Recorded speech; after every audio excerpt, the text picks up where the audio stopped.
Tuhan dan Rajaku.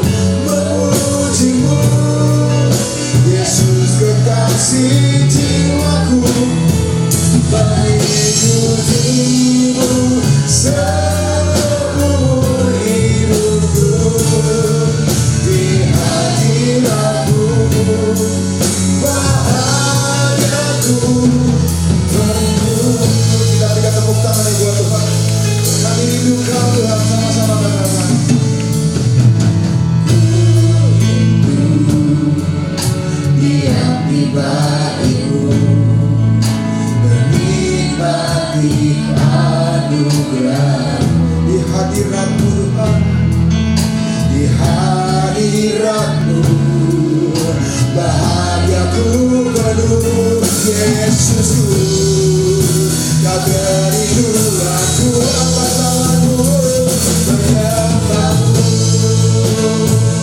Tuhan dan Rajaku, memujimu, Yesus kekasih jiwaku, mengikutimu seumur hidupku, di hadiratmu bahagiaku,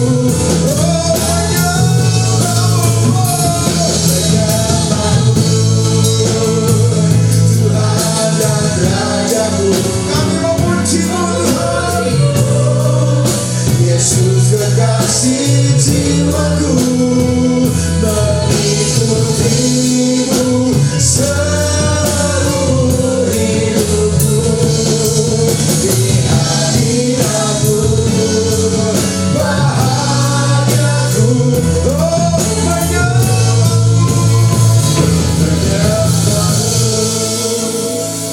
Tuhan dan Rajaku, memujimu, Yesus kekasih jiwaku, mengikutimu seumur hidupku, di hadiratmu bahagiaku, oh menyembahmu, menyembahmu,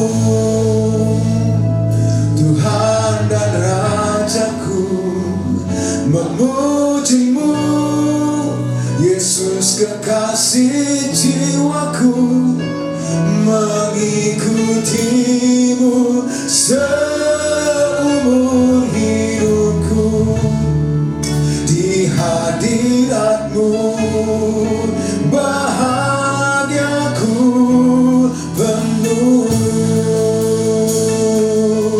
di hadiratmu bahagiaku penuh, di hadiratmu bahagiaku penuh.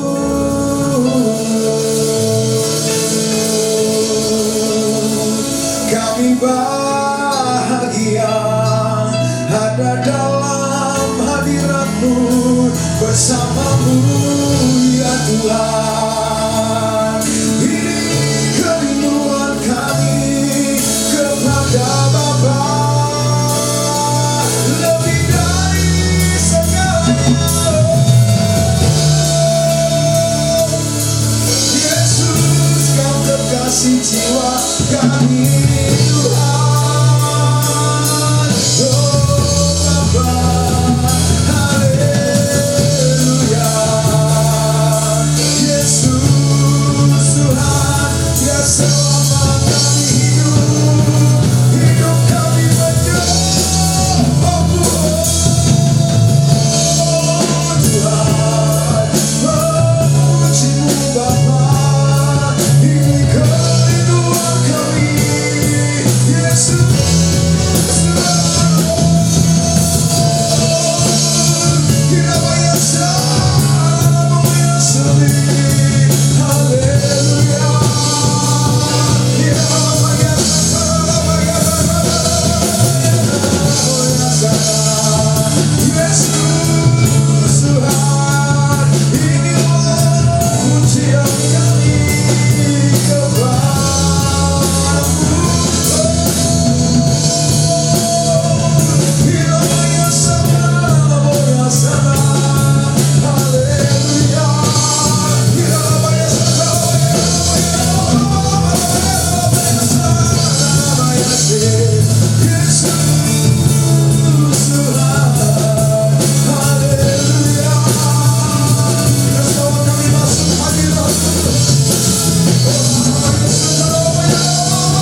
hidup kami memuji-Mu, jiwa kami menyembah-Mu. Biar selama kami hidup kami memuji-Mu Tuhan. Nah kami tahu hidup kami di dunia ini hanya sementara. Hidup kami bersama-Mu di sorga, memuji menyembah-Mu, bersekutu dengan-Mu, bawa kami lebih dekat, lebih intim bersama-Mu. Oh Yesus, Kau kekasih jiwa kami. Oh yes God. Oh Ramaya Shakaralaba.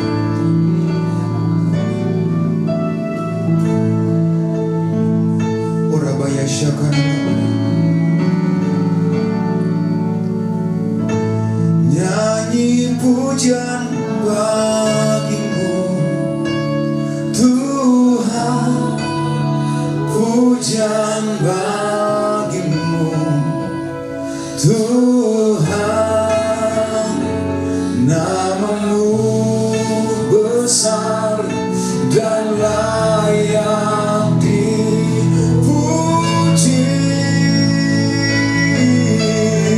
Nyanyi pujian bagi-Mu Tuhan, pujian bagi-Mu Tuhan. Nama-Mu besar dan layak dipuji. Oh nyanyi pujian bagi-Mu Tuhan, pujian bagi-Mu Tuhan. Nama-Mu besar, Kau yang layak dipuji. Oh nyanyikan pujian, nyanyi pujian bagi-Mu Tuhan, pujian bagi-Mu Tuhan.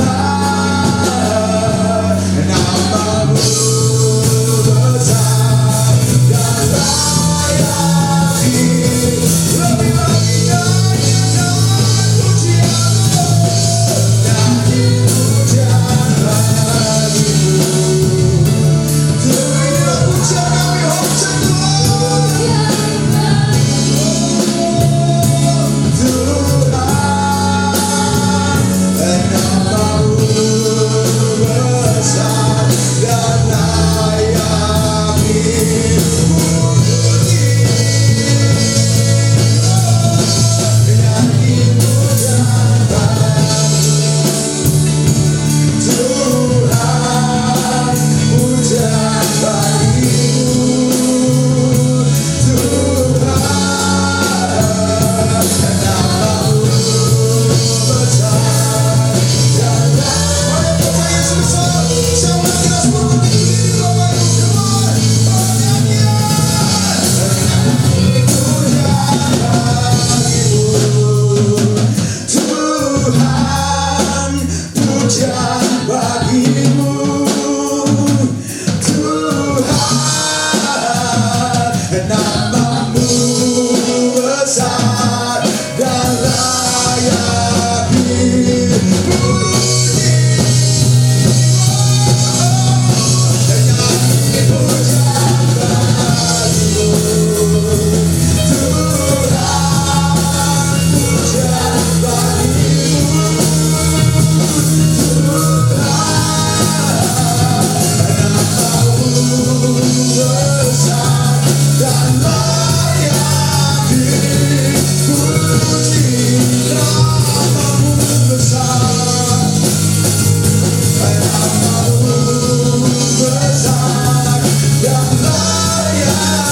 Sebab kau setia, ku memujimu karena kau sangat baik. Mulialah namamu, ku tinggikan, ku agungkan selama hidupku, selama hidupku, selama hidupku. Shalom semuanya. Tema khotbah untuk bulan Maret 2026 ini adalah wajib hidup sama seperti Kristus telah hidup. Tahun 2026 adalah tahun amanat agung, the year of the Great Commission. Ayat emasnya diambil dari Matius 28 ayat 18 sampai 20 dan Matius 24 ayat 14. Istilah amanat agung dipopulerkan oleh Hudson Taylor, seorang misionaris kedaulatan Cina pada abad ke-19. Hudson Taylor terkenal dengan kutipannya, amanat agung bukanlah sebuah pilihan untuk dipertimbangkan, melainkan sebuah perintah untuk ditaati.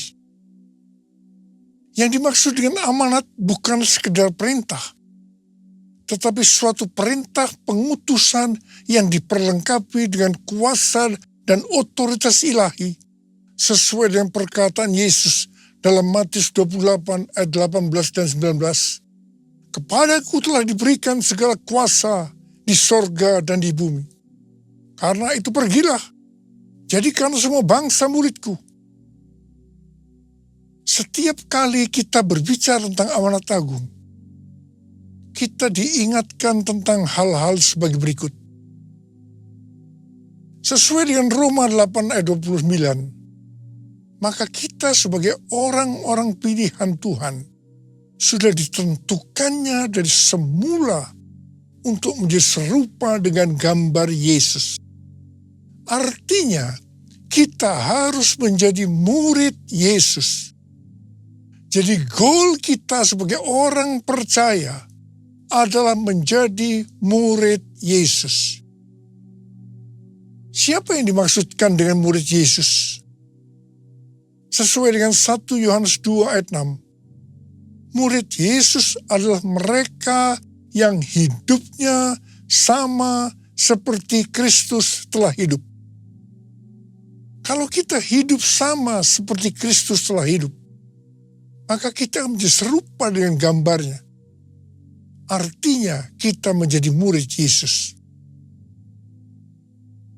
Tugas utama dari murid Yesus sesuai dengan Matius 28 ayat 18 sampai dengan 20 adalah menjadikan orang lain menjadi murid Yesus.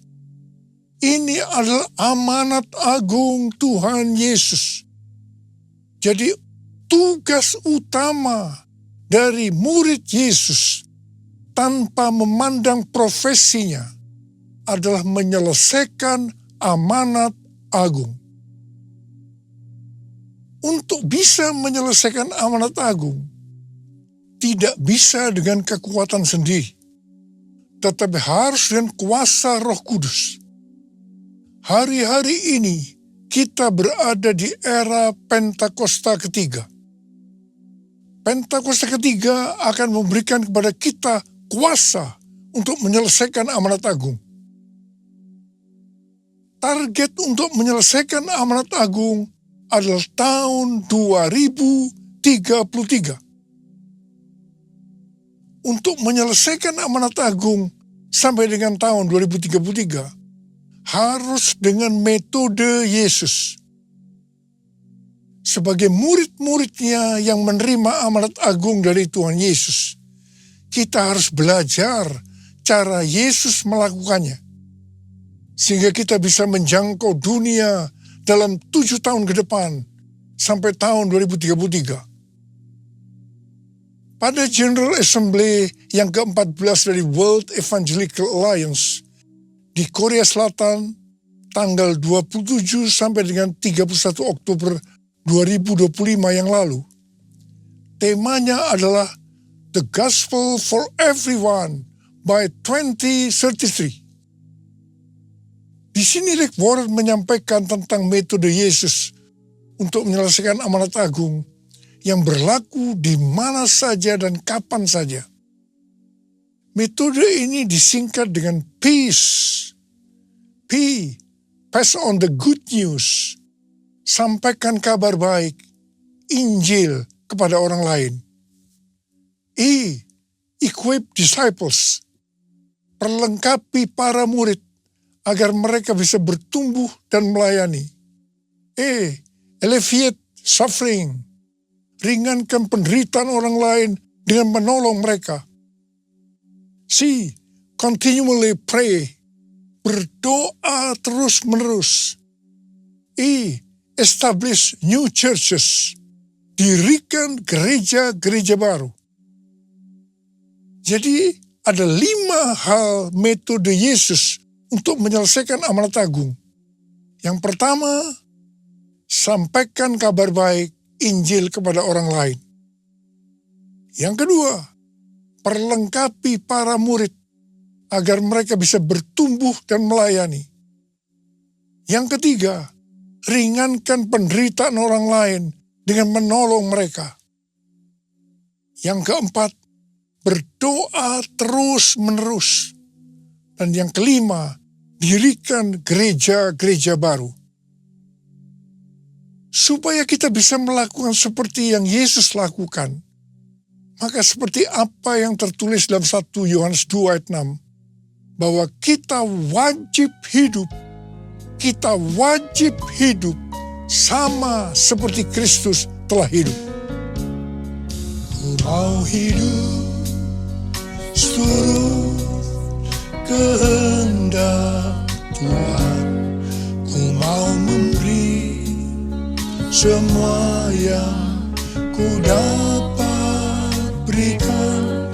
Ku mau cinta Dia lebih dari semua. Ku tak dapat membalas kasih-Nya. Ku tak dapat membalas kasih-Nya.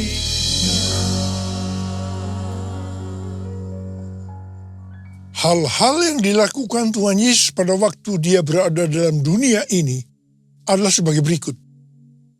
Yang pertama, Tuhan Yesus mengajar kita bahwa segala sesuatu harus dimulai dengan doa. Katakan amin. Untuk memulai hari yang baru, pagi-pagi benar Tuhan Yesus akan berdoa lebih dahulu. Tuhan Yesus berkata, apa yang Dia katakan, apa yang Dia lakukan, semua itu berasal dari Bapa.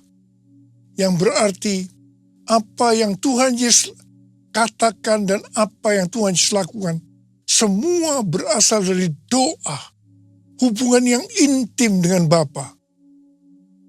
Kata peace dibuat sebagai singkatan supaya mudah diingat, bukan sebagai urutan metode yang harus dijalankan.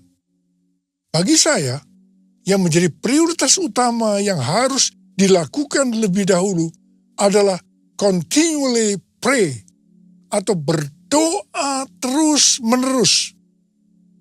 Baru keempat hal lainnya dilakukan sebagai hasil dari doa tersebut.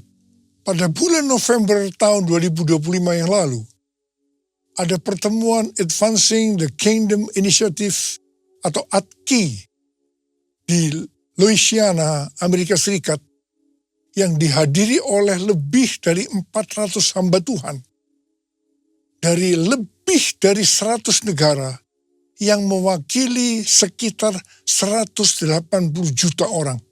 Salah satu kesimpulan dari hasil pertemuan itu, mereka sepakat bahwa untuk menyelesaikan amanat agung sampai dengan tahun 2033, harus dimulai dengan doa, puasa, dan mengandalkan Roh Kudus. Hal yang kedua yang dilakukan oleh Tuhan Yesus pada waktu dia berada di dalam dunia ini, yaitu Tuhan Yesus memberikan contoh dalam hal memberi. Keselamatan yang kita dapatkan karena Tuhan Yesus memberi. Apa yang diberikan? Ia memberikan nyawanya untuk kita.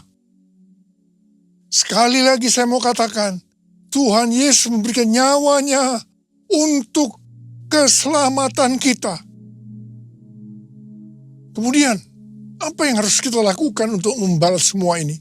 Roma 12 ayat 1 berkata, karena itu saudara-saudara, oleh kemurahan Allah, aku menasihatkan kamu, supaya kamu mempersembahkan tubuhmu sebagai persembahan yang hidup, yang kudus, dan yang berkenan kepada Allah. Itulah ibadahmu yang sejati.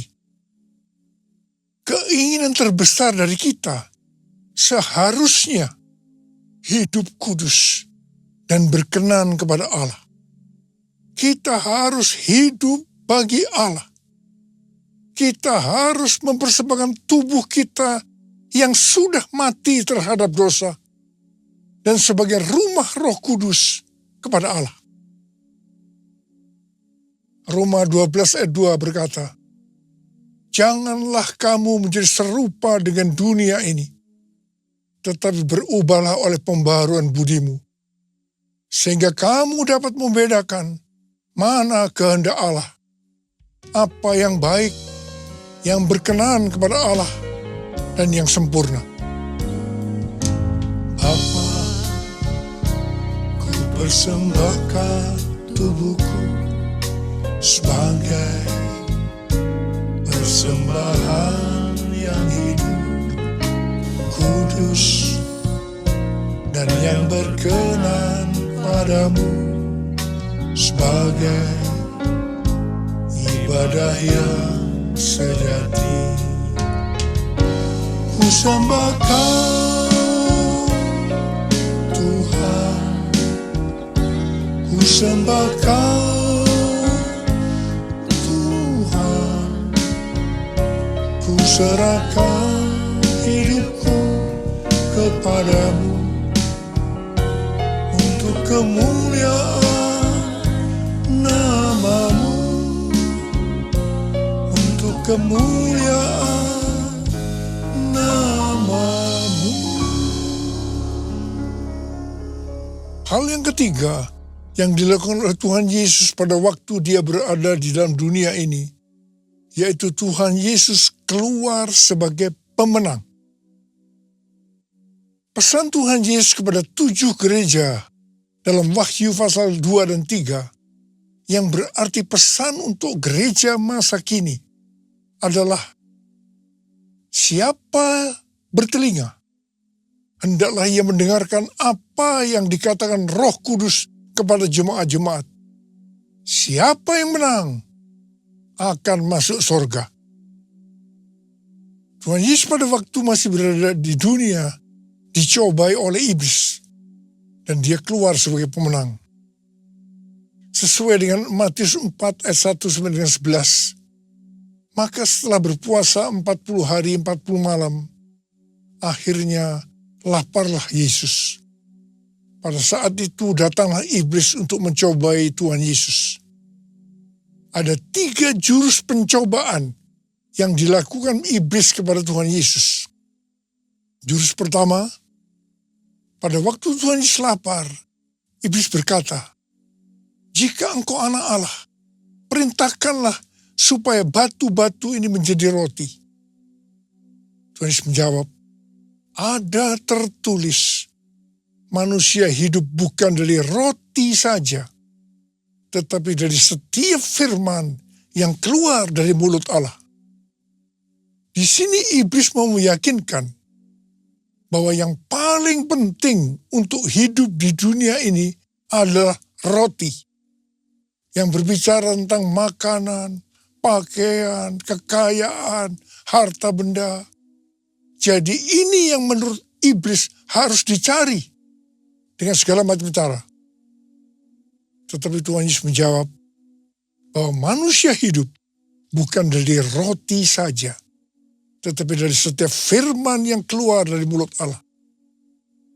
Tuhan Yesus mengingatkan kita melalui perumpamaan yang diberikan tentang seorang penabur benih. Ada benih yang jatuh di antara semak duri. Benih itu tumbuh, tetapi karena terhimpit oleh semak duri, maka ia tidak berbuah. Ini diartikan sebagai orang yang oleh karena tipu daya kekayaan, kenikmatan hidup, kekhawatiran dunia, sehingga tidak berbuah. Tuhan Yesus berkata bahwa dia adalah pokok anggur yang benar. Kita adalah carangnya.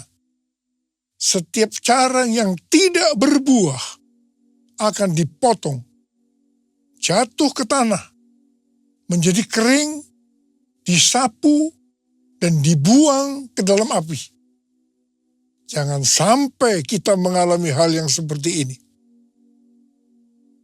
Tuhan Yesus juga mengingatkan kita, jangan kamu khawatir apa yang akan kamu makan, apa yang akan kamu minum, apa yang akan kamu pakai. Semua itu dicari oleh bangsa-bangsa yang tidak mengenal Allah. Tapi Bapamu yang di sorga tahu bahwa kamu memerlukan semua itu. Karena itu, carilah dulu kerajaan Allah dan kebenarannya. Maka semuanya akan ditambahkan kepadamu. Kita diingatkan, kita harus menjadi pemenang seperti Tuhan Yesus yang sudah menang. Jurus yang kedua yang dilakukan iblis kepada Tuhan Yesus, yaitu tentang mencobai Allah. Iblis membawa Tuhan Yesus ke bait suci dan menempatkannya di pinggir atap bait Allah. Lalu berkata kepadanya, jikalau engkau anak Allah, jatuhkanlah dirimu ke bawah. Sebab ada tertulis, mengenai engkau, ia akan memerintahkan malaikat-malaikatnya, dan mereka akan menatang engkau di atas tangannya, supaya kakimu jangan terantuk kepada batu. Yesus berkata, ada pula tertulis, janganlah engkau mencobai Tuhan Allahmu. Hati-hati, iblis menggunakan ayat yang diputar balikkan supaya kita jatuh dalam dosa. Di sini Tuhan Yesus sebagai anak Allah tahu bahwa orang yang menjatuhkan diri dari tempat tinggi karena hukum gravitasi akan jatuh dan mati. Karena itu Tuhan Yesus berkata, jangan mencobai Allah. Ada kesaksian dari Yonggi Cho tentang beberapa anak perempuan setelah dari KKR dengan hati yang berkobar-kobar pulang ke rumahnya. Mereka harus menyeberangi sungai yang sedang banjir. Mereka berkata, kalau Petrus bisa berjalan di atas air, maka kita juga bisa berjalan di atas air. Mereka dengan bergandengan tangan menyeberangi sungai yang sedang banjir. Apa yang terjadi? Semuanya meninggal karena terseret oleh banjir. Ingat, Petrus bisa berjalan di atas air karena Tuhan Yesus yang menyuruh. Jadi Petrus berjalan di atas firman Allah. Jadi jangan berpikir kalau kita anak Allah bisa melakukan apa saja karena akan dilindungi Allah. Sekali lagi, jangan mencobai Allah. Seperti Tuhan Yesus yang keluar sebagai pemenang, maka kita juga harus keluar sebagai pemenang. Katakan amin. Jurus ketiga yang dilakukan iblis kepada Tuhan Yesus.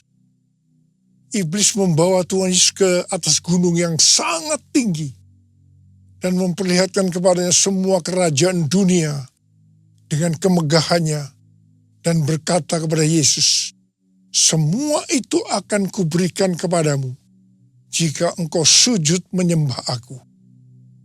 Lalu berkata Yesus kepada iblis, enyahlah iblis, sebab pada tertulis, engkau harus menyembah Tuhan Allahmu, dan hanya kepada Dia sajalah engkau berbakti. Ingat, penguasa dunia ini adalah iblis yang berusaha agar kita menyembah dia, menyembah iblis. Wahyu 18 ayat 4 berkata, lalu aku mendengar suara lain dari sorga berkata, keluarlah kamu, hai umatku, keluarlah dari dalamnya, supaya kamu jangan mengambil bagian dalam dosa-dosanya, dan supaya kamu jangan turut ditimpa malapetaka-malapetakanya.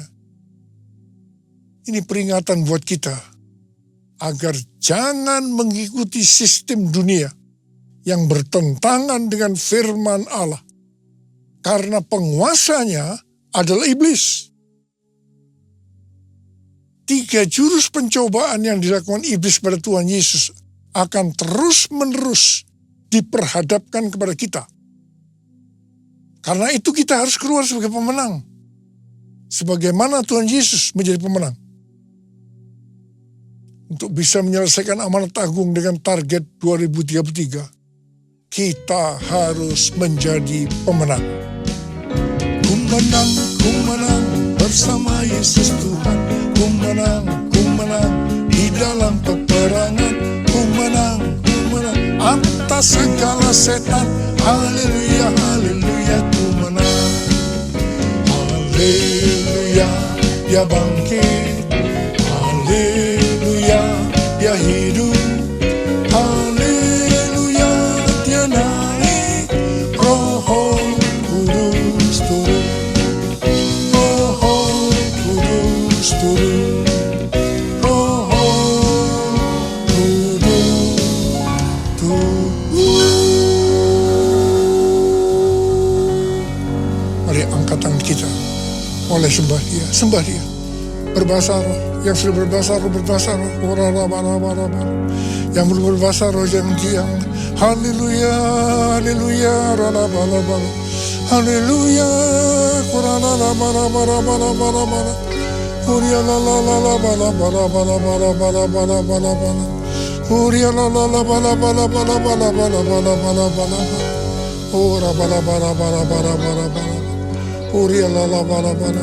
Tuhan, kami berdoa buat anak-anak-Mu. Kami mengerti bahwa kami semua wajib hidup sama seperti Kristus telah hidup untuk bisa menyelesaikan amanat agung dengan metode Yesus.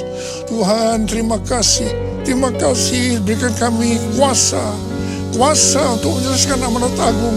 Terima pengurapan Tuhan, terima kuasa dalam nama Yesus, haleluya, haleluya, amin. Sekarang terimalah berkat Tuhan, kasih karunia berlimpah-limpah daripada Allah Bapa dalam Anak yang tunggal Yesus Kristus, persekutuan yang manis dengan Roh Kudus menyertai kita mulai hari ini sampai Tuhan Yesus datang menjemput kita di awan-awan dan bahkan sampai selama-lamanya. Yang percaya bersama-sama katakan amin. Berkat